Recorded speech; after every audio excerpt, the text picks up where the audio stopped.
untuk firman-Mu. Ku ingin menjadi seperti Yesus. Berfirman-Lah Tuhan, ku mau mendengar dan melakukannya setiap hari. Roh Kudus yang manis, tolong aku menuruti firman Tuhan. Roh Kudus yang manis, jadikanku anak Tuhan yang manis. Shalom, selamat pagi anak-anak yang terkasih dalam Tuhan Yesus Kristus. Puji syukur kita bisa bersama-sama untuk merenungkan kebenaran firman Tuhan. Tapi sebelumnya kita akan siapkan hati kita lipat tangan, tundukkan kepala, kita berdoa. Mari kita berdoa. Tuhan Yesus, terima kasih buat kasih setiamu, buat kebaikan Tuhan dalam kehidupan kami. Kami tahu Tuhan bahwa Engkau sangat mengasihi kami. Tuhan Yesus, saat ini kami mau mendengarkan firman-Mu Tuhan. Biarlah Tuhan memberkati kami, berkati hati kami supaya kami bisa mendengarkan firman Tuhan dengan baik dan melakukannya dalam kehidupan kami sehari-hari. Terima kasih Tuhan Yesus, kami mau serahkan hanya di dalam nama Tuhan Yesus Kristus kami berdoa. Amin.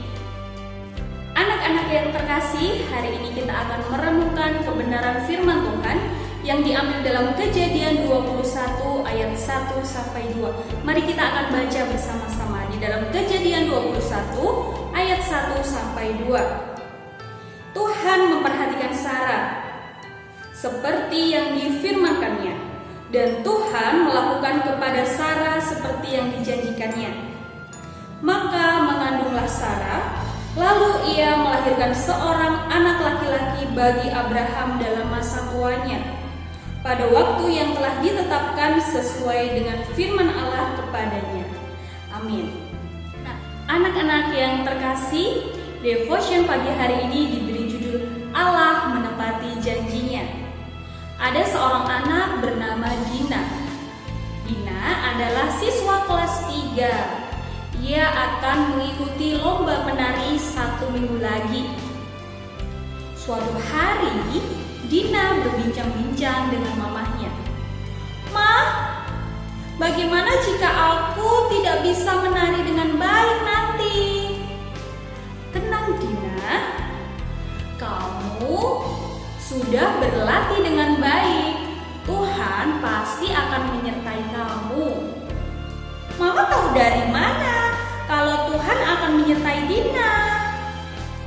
"Sebab Allah sendiri yang berjanji. Ia akan selalu menyertai dan janjinya dapat dipercaya. Allah berjanji kepada Abraham bahwa ia akan memiliki anak dan akan diberi nama Ishak. Usia Abraham sudah 100 tahun, namun Allah menggenapi janjinya.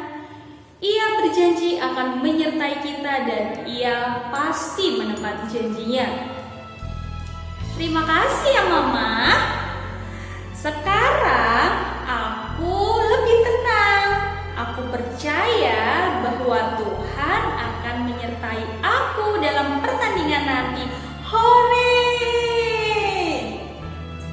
Nah, anak-anak, melalui kisah ini kita belajar bahwa Tuhan akan menyertai kita. Jadi jangan takut dan tetap tenang, karena Tuhan Yesus akan selalu ada bersama dengan kita. Amin. Mari kita berdoa. Tuhan Yesus, terima kasih buat firman-Mu pagi hari ini. Sekarang kami tidak takut lagi karena Engkau selalu menyertai kami. Dan Tuhan Yesus, hari ini kami mau memulai pembelajaran kami. Kiranya Tuhan berkati kami dari awal hingga akhirnya nanti, dari pagi hingga siang nanti Tuhan. Biarlah Tuhan yang akan menyertai kami. Terima kasih Tuhan Yesus, hanya di dalam nama-Mu kami sudah berdoa. Amin. anak-anak, sekian devotion pada pagi hari ini. Kiranya Tuhan Yesus memberkati. Selamat belajar, tetap jaga protokol kesehatan.